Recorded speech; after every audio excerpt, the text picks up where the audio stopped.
Hotep, everybody. Welcome back to Matthew Daniels TV, the greatest author alive. Y'all see the title. Today we're going to be talking about hoodoo in the 1900s.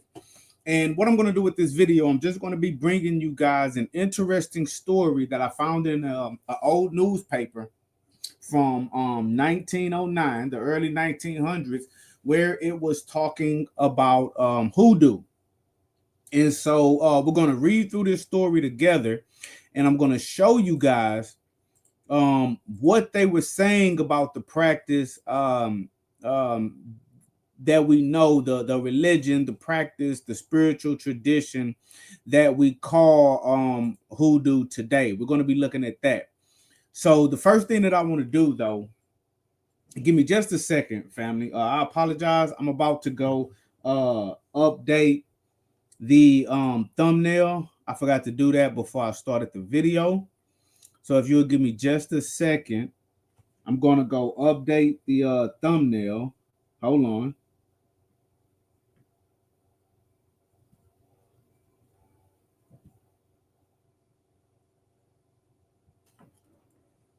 Let me see. Just a second.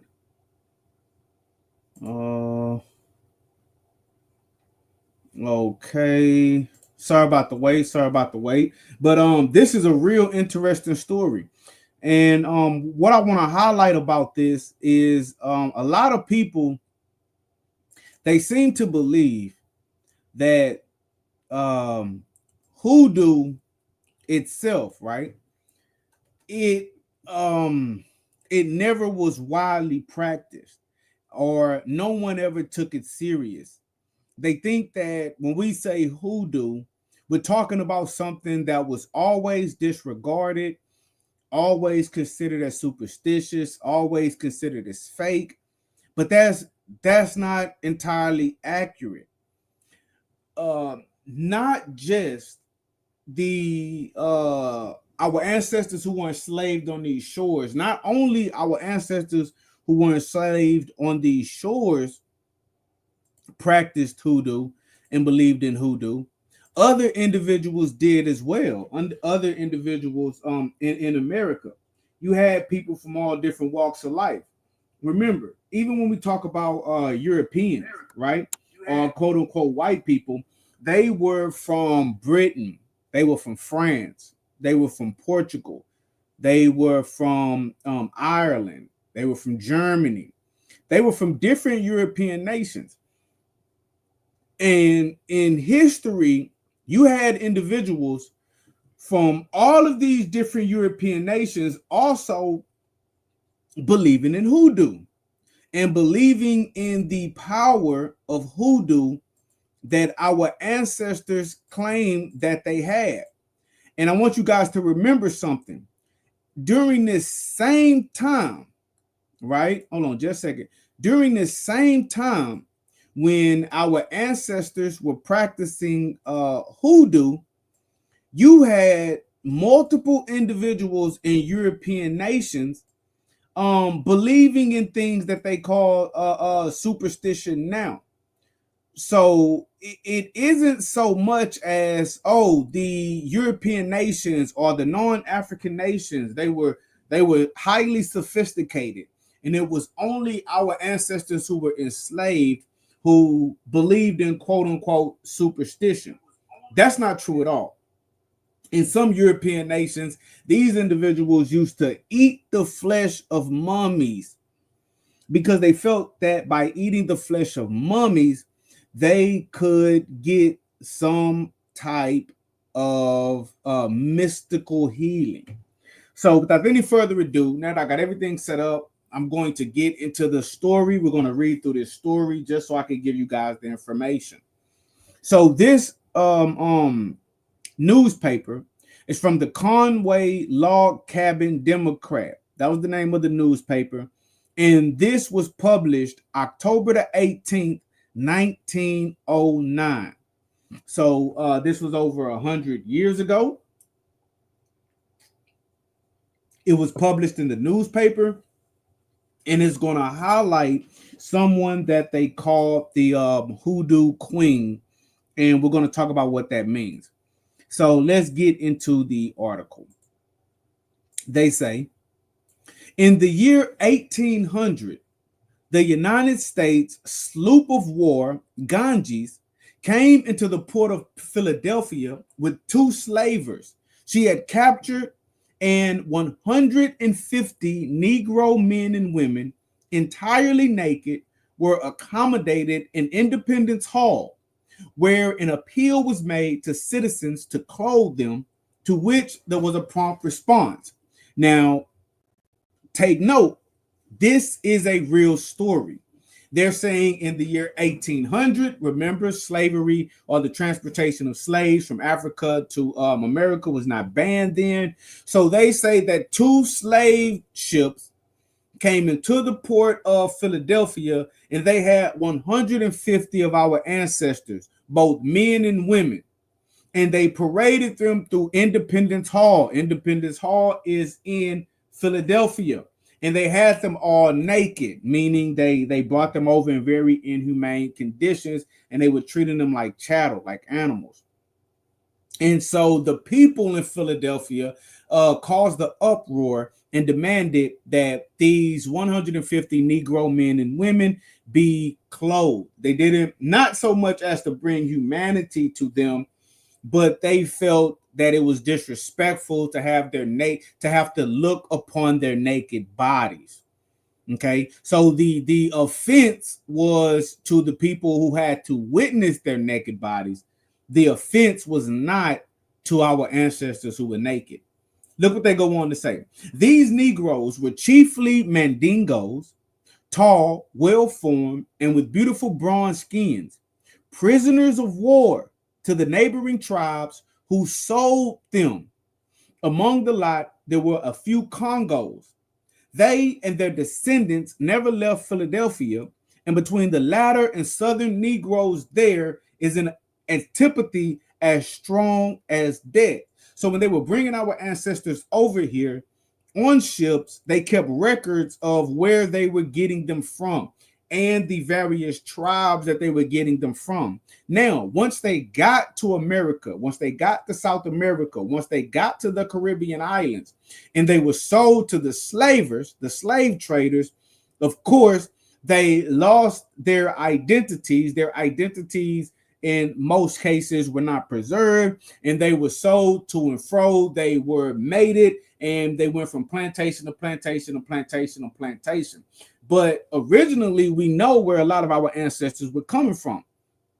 And if you notice, they say that they were prisoners of war to the neighboring tribes, these Mandingos.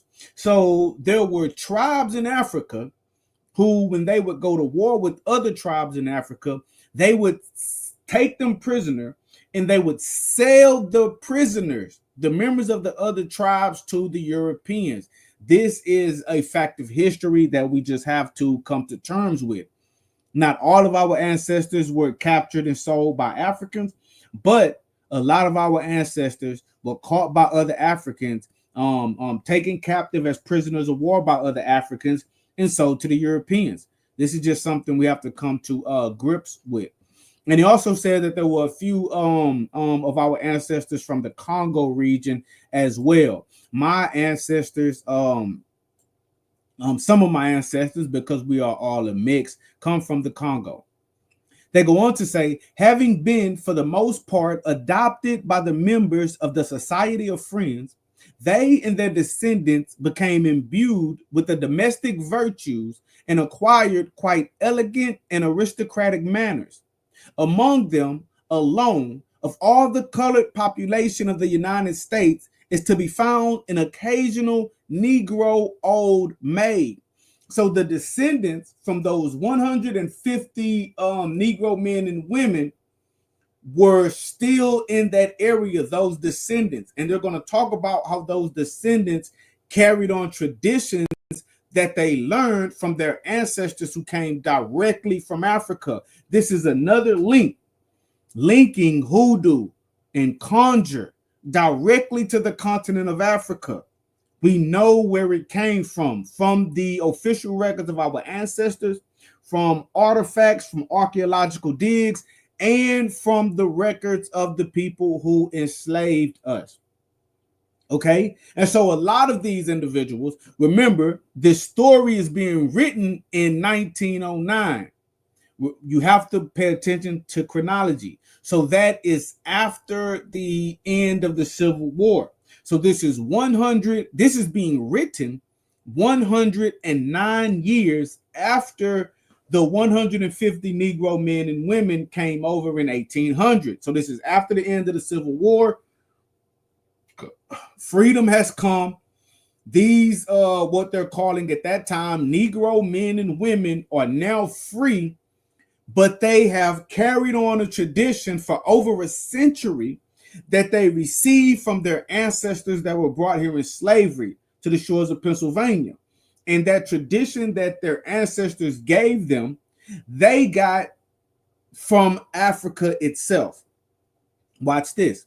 While they intermarried, the Negroes, the Negro descendants of that 150, while they intermarried with one another, in the first generation, there was seldom more than 2 or 3 children in a family, and in the third generation, but one.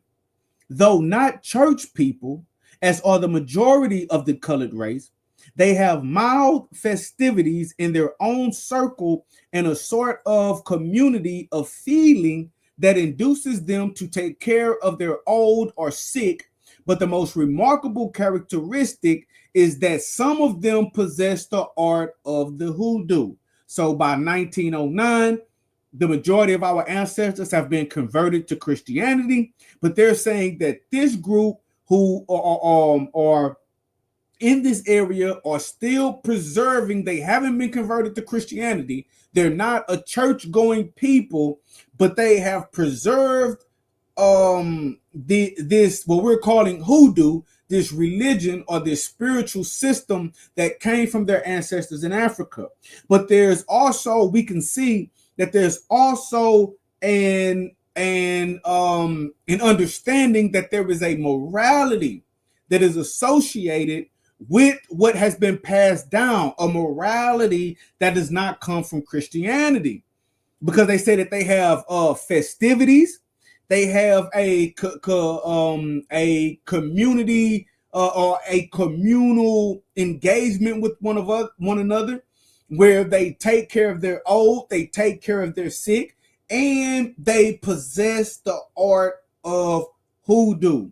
We got a comment, or Lewis. Hey, what's up, bro? Daniel, salutes from Houston, Texas. Okay, H-Town in the house. Salute to you, family. Thanks for tapping in. So we see that not only did hoodoo get passed down from our ancestors, but also a sense of morality. Our ancestors weren't savages. Okay, so let's move a little further. The article goes on to say, where an isolated descendant of those 150 Negroes of the year 1800 has not attained a competence, she usually attaches herself to a white family of good birth and hoodoos not only her employers, but the whole neighborhood. So basically what they're saying is these descendants of those 150 Negroes who came over in the 1800s, in 1909, it was difficult for our ancestors to survive. Even though we were given our freedom, it was still very difficult. So some of our ancestors, they utilized their spiritual tradition to get by, which lends credibility to, and I want you to ask the question, is it real? Now, yes, there's always going to be fake people in any religion, any spiritual tradition, people who are faking it. But we have to ask ourselves, is everyone faking it? We're going to take a look.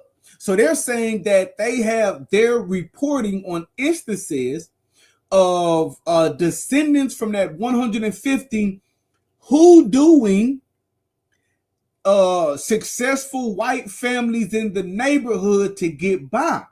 Now we're going to look at exactly what that hoodooing entail. Because a lot of times when people think about hoodoo and conjure, they think about something negative. It's always portrayed in movies and in conversations as if it's devil worship, as if it's worshiping Satan, as if it's sacrificing children, drinking blood, killing goats, and all of that. But that's not entirely true. Now, I would be lying if I told you that there were not negative ways to use conjure. That's true. That's 100% true. But hoodoo also had a positive side to it as well. It could be used to bless and to curse. It could be used to hurt and to harm. It all depends on the person who is using that particular religion, that spiritual tradition, or that practice. And so what they're going to talk about, they're going to talk about a lady who not only possessed the power of hoodoo, she also possessed the power of telepathy. Now, this isn't me saying it. It's a newspaper from 1909 reporting this. Look what they say. Guests, business people, and strangers alike succumb to the military eye of the hoodoo priestess. One of the most remarkable experiences of my life is how I came under this influence. But some 20 years since, finding it could be made beneficial by keeping the possessor of this gift always supplied with an abundance of fruit, especially bananas, I sank my personality and became an observer in this by way of science. So we're going to be looking at this is a first-hand account of someone who is not African-American, or at that time would have been called a Negro, who actually had a first-hand encounter with the individual that they're calling a hoodoo priestess, that they're further on are going to call a hoodoo queen. So they are going to tell us what they saw with their own eyes and what they experienced with their own experiences. And he's saying that he was able to stay in the good graces of this hoodoo priestess by supplying her with things, giving her whatever she wanted. And we're going to see as we move forward, that's what everybody did. Look, Dr. Wilson of the Pennsylvania Museum says that hypnotism is merely fear, adducing many interesting instances of the same. And it may be that the domestic hoodoo is founded upon such a basis. But what is there in a respectable looking colored woman to bring various nationalities of men, women, and children under subjection?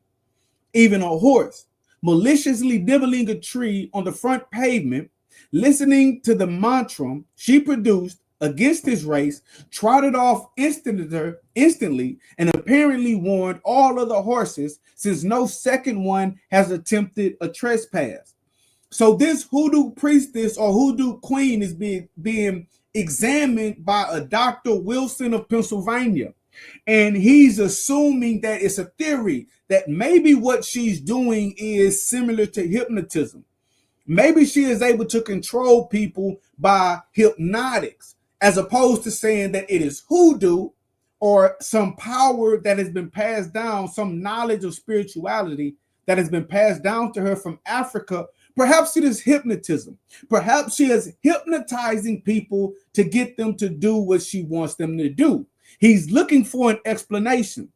That's very telling, because the only reason he would look for an explanation of the phenomenon that he is observing is if he is actually observing phenomenon.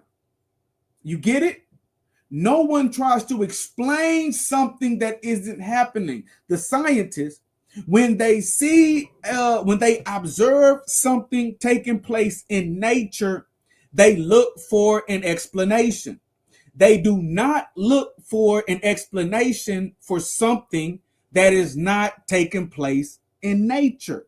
So the mere fact that this doctor is trying to form a hypothesis of possible hypnosis is proof positive, at least, that this Dr. Wilson observed something in nature going on with this hoodoo priestess. So we know that there's something is there. We know that something is there. We just may not agree on what is causing it. So we've gotten over the first hurdle. Something is taking place with this woman and they're looking for a explanation. And he says that various nationalities of men, women, and children. So she is not just the Negroes. It's not just the British.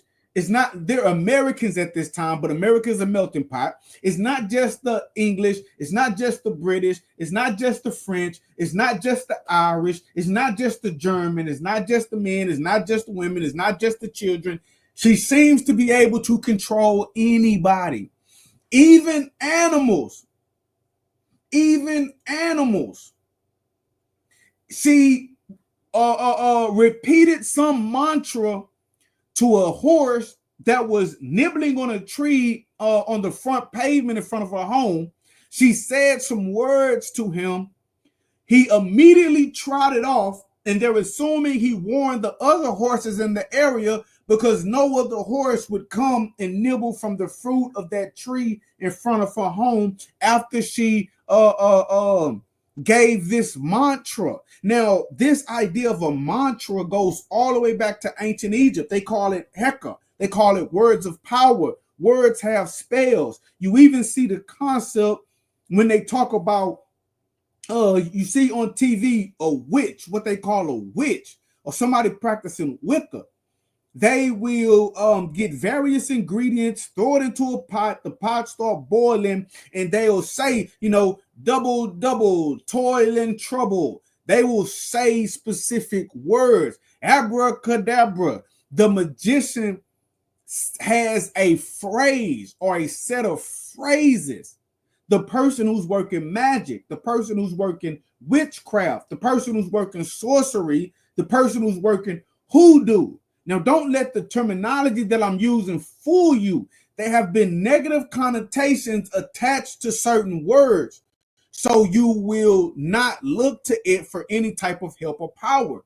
But the idea that words have power, speak it into existence, goes back thousands of years, even all the way back to Egypt. They believe that if you could say the right words the right way, you could control the air, you could control the water, you could control the birds, you could control the land animals, you could control inanimate objects, and you could even control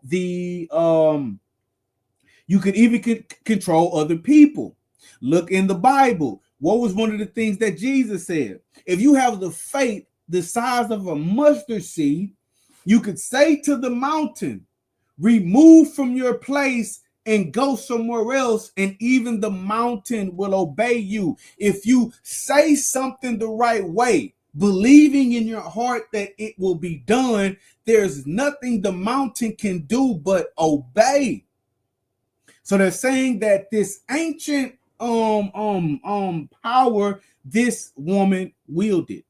The most remarkable power possessed by this conjure queen is that of telepathically calling other colored women for work or for society. Watch this.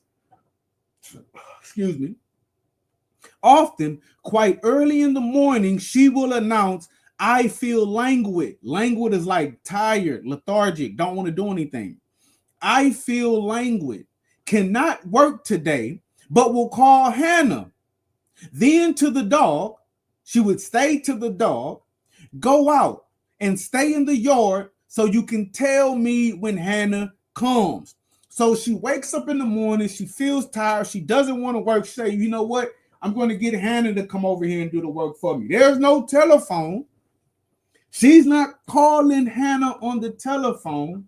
She's not logging into Facebook and sending Hannah a DM, a direct message. She's not inboxing her on Instagram.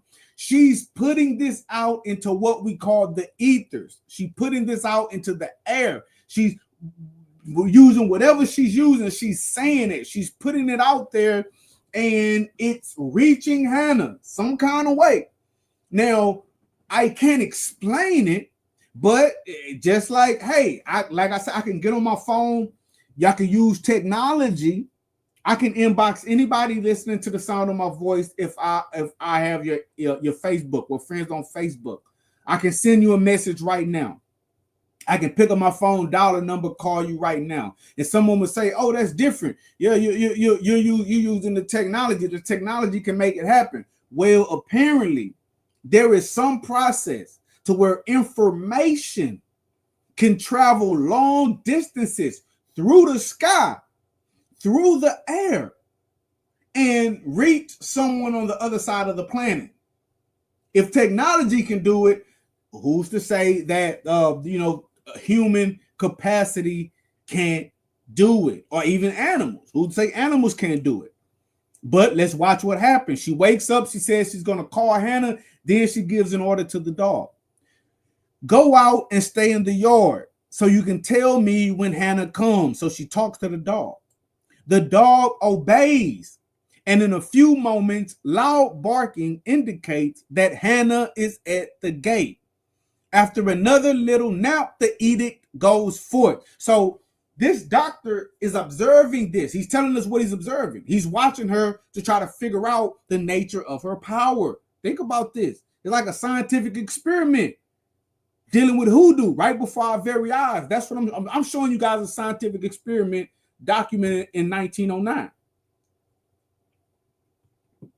Right? She calls to Hannah through the ethers, what we call the ethers, the air. She tells the dog to go outside and wait for Hannah to show up and tell me when she gets here.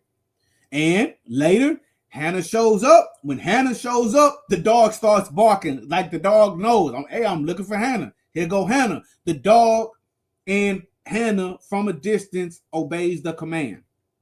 Powerful. Look, then she says, after another little nap, the edict goes forth. Let's see if she can do it again. She says, the conjure queen, the conjure princess, Henrietta had better bring home my dress. And before many minutes, the neat little colored dressmaker trots in with profuse apologies and the new gown. So she says it. She says the words of power. She says the words verbally. Now, Henrietta isn't there. Hannah wasn't there, but she says it to them. They somehow get the download. They get the message, and they come. A few minutes later, after she says Henrietta better bring the dress, the dressmaker show up, apologizes. She has the gown. Next, it occurs to her that her clock is either too fast or too slow.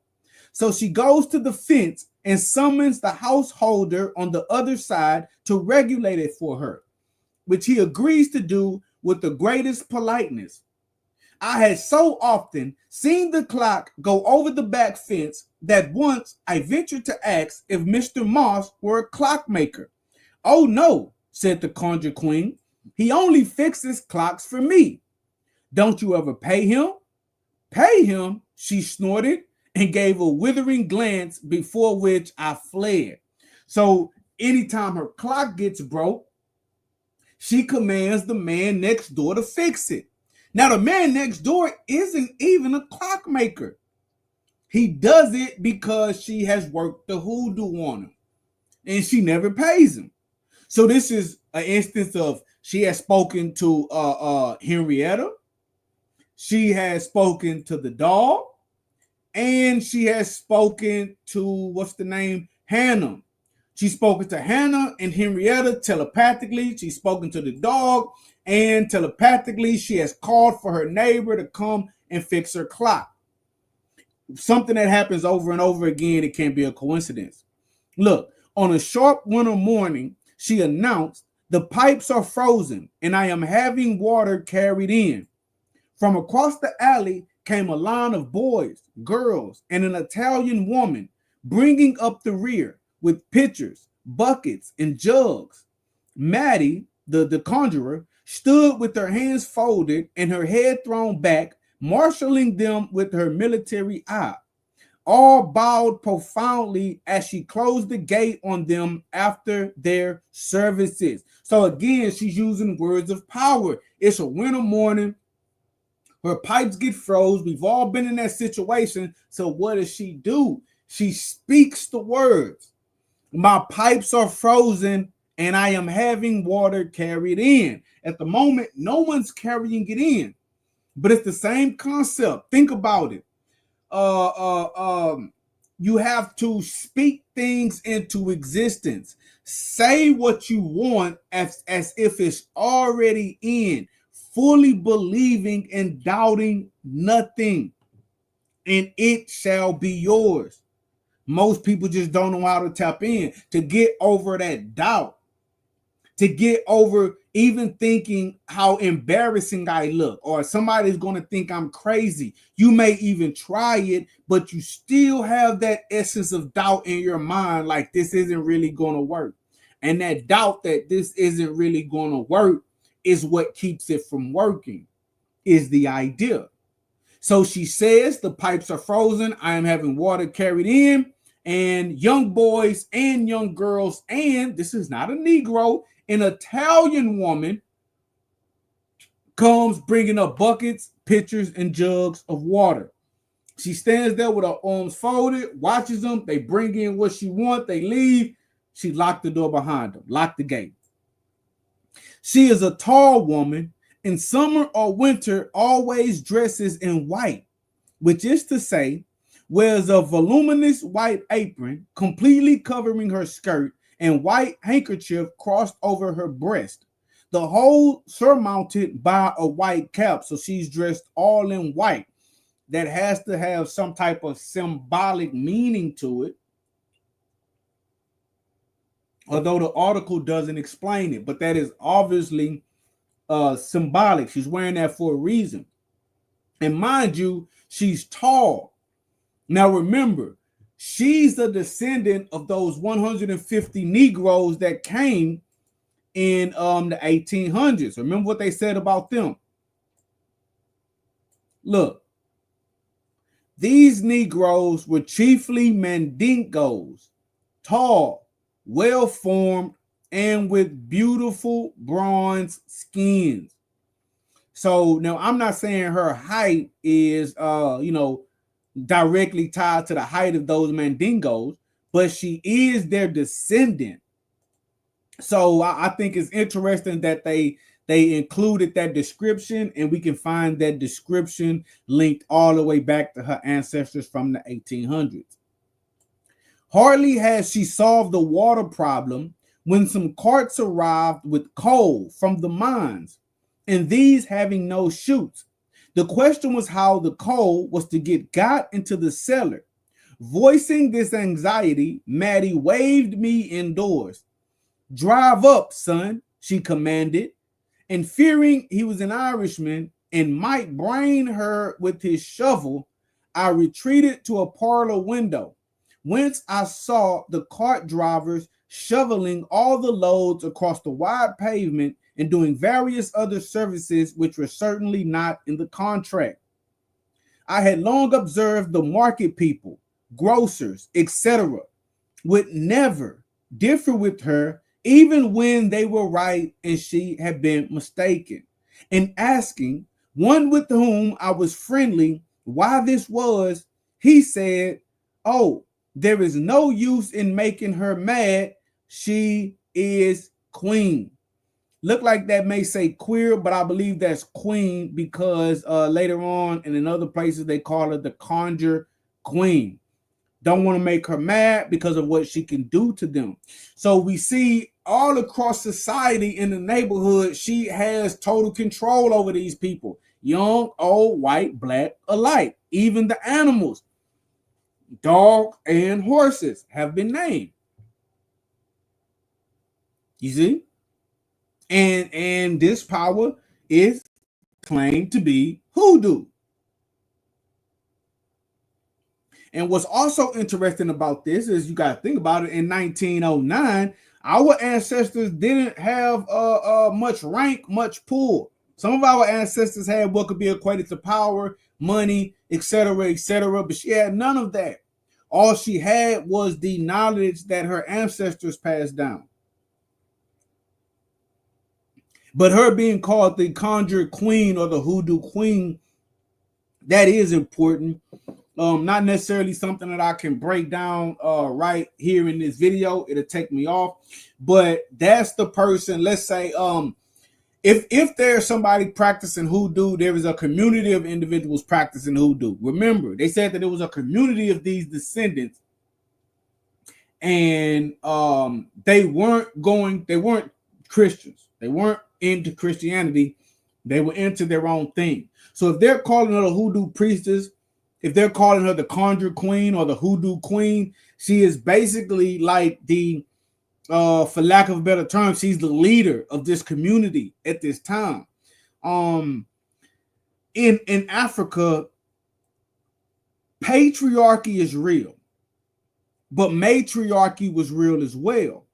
Now, when you talked about just strength and, like supreme ruler of a nation, the overwhelming majority of the time it was a man. Even when you talk about hoodoo doctors and what they would like to call medicine men, shamans, and things of that nature, a lot of them were men. That's true. But it was always women who were looked at as having a more powerful connection with the spirit realm than a man. And that goes back to childbirth. You see, our ancestors acknowledged the fact that in order to get to this planet, you have to go through the womb of a woman. Men can't have babies. So think about it. If you believe that the spirit that's inhabiting the flesh comes from somewhere and it goes somewhere after it dies, then that spirit has to enter that flesh where? Inside the womb of the woman. So the inside of the womb of a woman has to be some type of orifice that's connected to both the physical and the spiritual. That's like the crossing point. That's like the crossroads that connects the spirit realm with the physical realm. When spirit beings need to come into this physical realm with a physical body, the only way they can do it is to come through the womb of a woman. That body is formed in the womb. That spirit enters the body into the womb and then is born through the birth canal. So the woman had a natural connection to the spirit realm.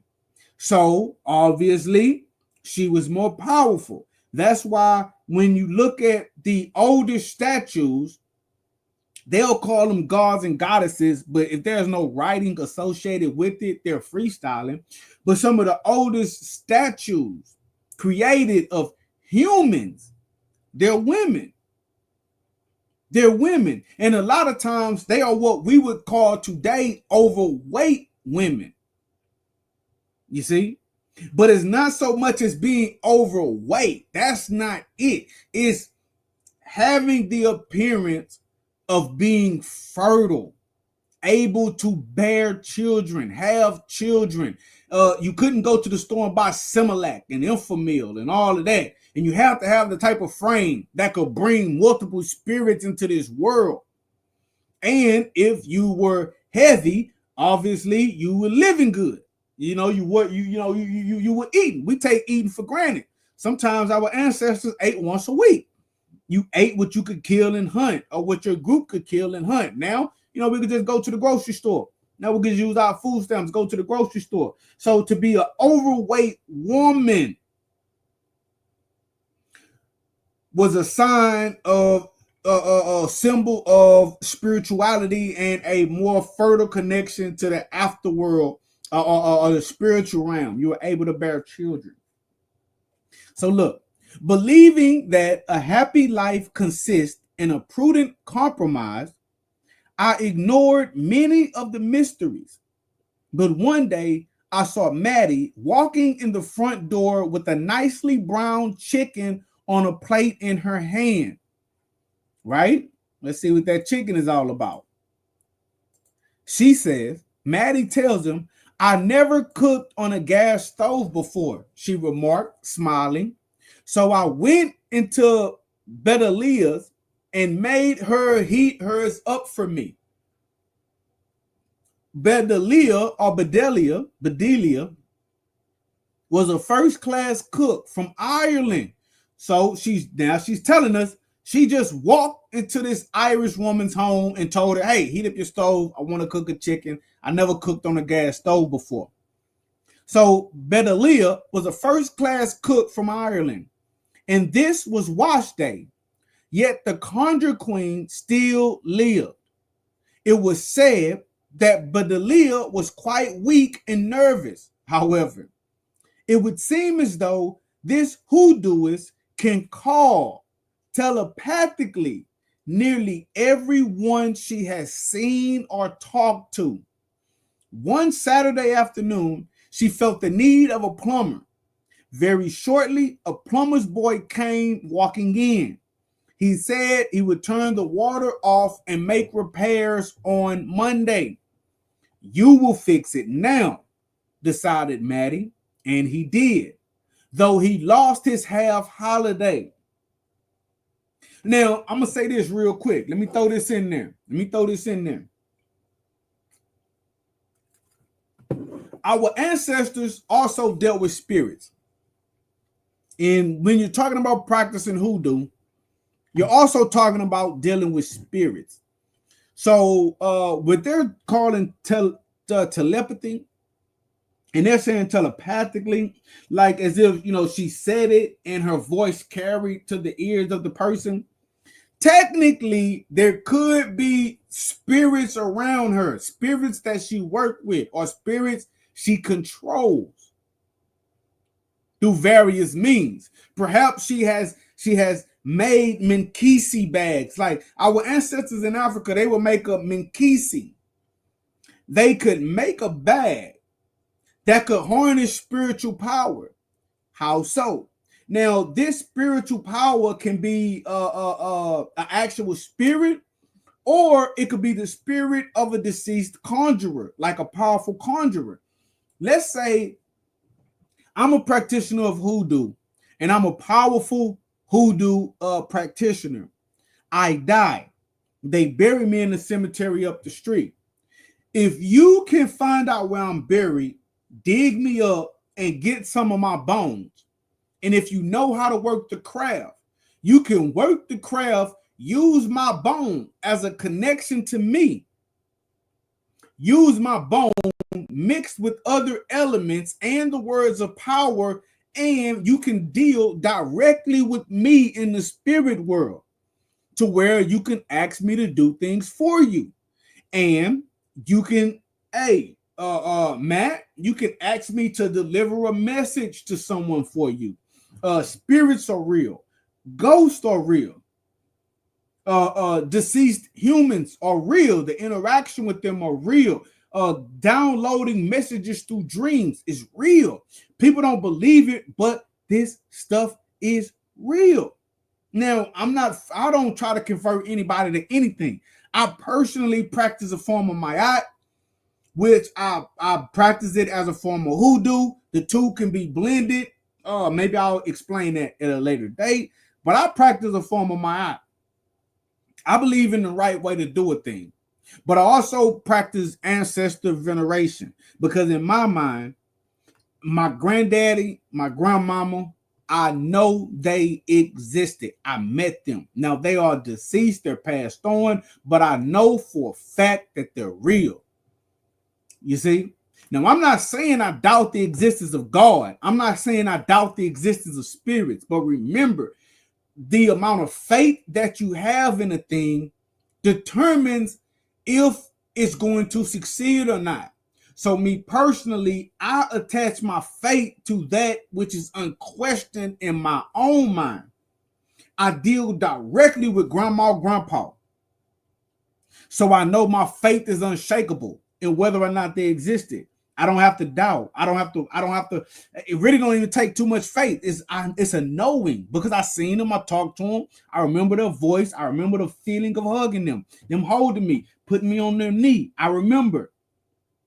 So I latch on to those ancestors because I latch on to what I know. That helps me have the type of faith that I need to bring things into my reality, and I mold my life based off of that. And it works for me. So when they're saying she worked with telepathy or telepathically, maybe she's dealing with spirits, maybe she's dealing with deceased ancestors that are taking these messages for her. We don't 100% know, but that is a possibility. When you're talking about hoodoo, we do that as well. We do deal with ancestors, we do deal with spirits. Okay, just so you know. Now look, one day, I'm sorry, one day, feeling the need of fashionable society, the Conjure Queen asked my opinion as to whether a certain Miss Louie or a Miss Turner would most enliven her. So again, remember, this is a first-hand account of somebody who knew her. This is what they call primary documentation. This isn't somebody said that somebody said that somebody said. This is a primary it's in a newspaper, but it's a primary document. The same as if, somebody can find an artifact from 700 BCE and say, oh, this was written during the reign of King so-and-so. It's a primary document to what was going on during the reign of so-and-so. And historians will say, we can be quite certain that this went on during the reign of so-and-so because we have the primary. It's primary sources, secondary sources, and tertiary sources. If I'm pronouncing that right.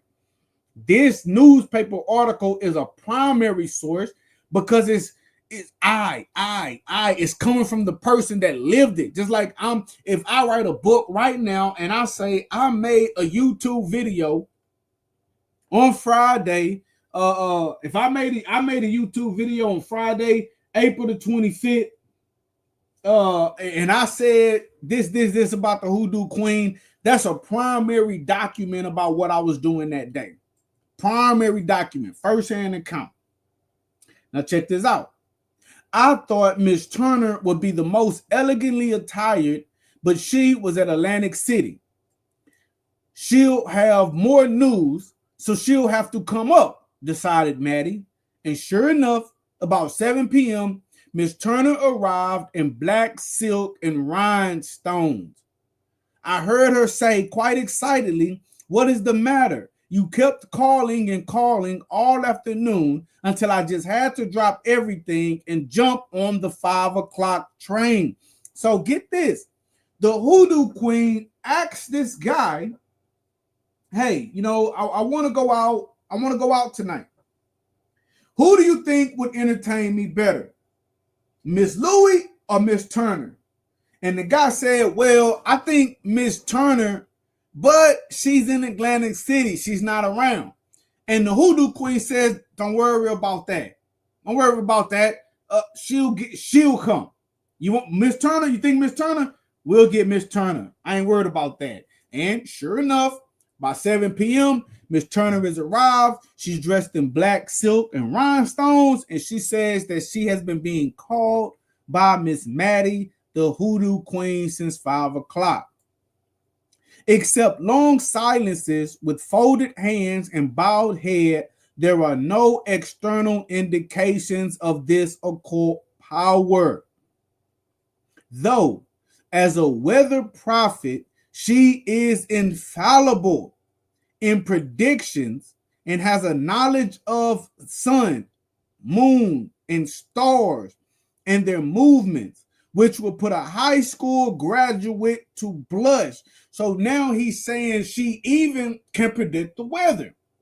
She knows the courses of the sun, the moon, and the stars, know where they're going to be, know if it's going to rain, know when it's going to be cold, know if it's going to snow, know when it's going to be hot, know when things are going to grow.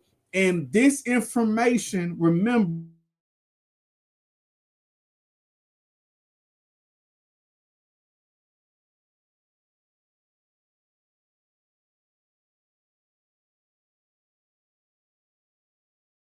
celestial bodies and their movements is hoodoo. And this woman could do it all. So that's a story that I wanted to bring you guys about hoodoo in the 1900s. And again, that was from the Conway Log Cabin Democratic newspaper, and it was printed October 18th, 1909. So as always, you can be the judge for yourself.